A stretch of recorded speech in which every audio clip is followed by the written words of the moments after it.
गंजाम अधिष्ठात्री देवी माँ तारा तारिणी पीठरे प्रशासन पक्षर आरंभ है अन्न प्रसाद व्यवस्था। ऑटोमेटिक प्रसाद प्रस्तुत व्यवस्थार शुभारंभ करिले जिलापाल वी कीर्तिवासन। एणिकी श्रद्धालु माँ पीठ को दर्शन सहित प्रसादर सुविधा पाइपर।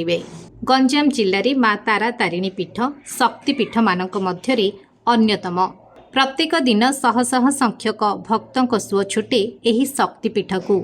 जेहेतु जिलावासी इष्टदेवी भावे माँ पूजा पाउथिबा बेले माँ प्रति आस्था सारा राज्यवासी यह एक पर्यटन स्थल भावे मध्य परिचित।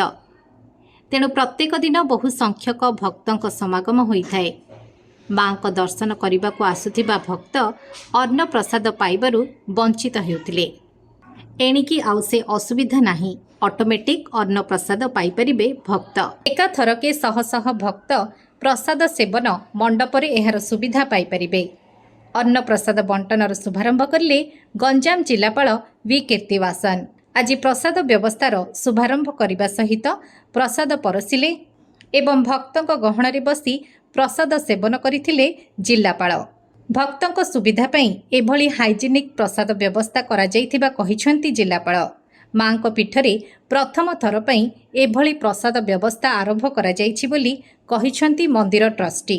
प्रत्येक दिन अन्न सह डाली, तरकारी, खुरमा, खीरी भली प्रसादर व्यवस्था उपलब्ध रहिबो।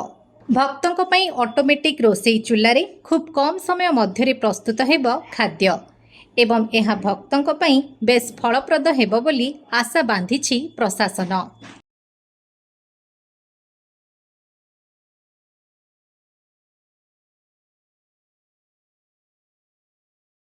आज माँ तारा तारी पीठरे प्रसाद सेवन आरंभ कर भक्त मान यहाँ निश्चित माँ आशीर्वाद जो संभव हो पारी।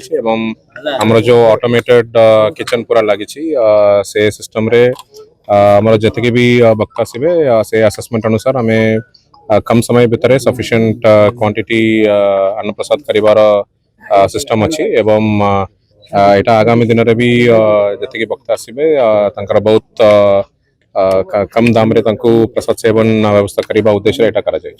वर्तमान आमर असेसमेंट आरंभ हो गलानी माने प्रतिदिन केते तार इनपुट होचे और केते आमे अन्न प्रसाद आमे पाई पारछु तार असेसमेंट गोटे सप्ताह धरिक आमे असेस करूछु। ता बाद हमर सेवायत मानकर गोटे कमिटी गठन हेछि जा द्वारा यार परिचालन मध्ये करा जिवो।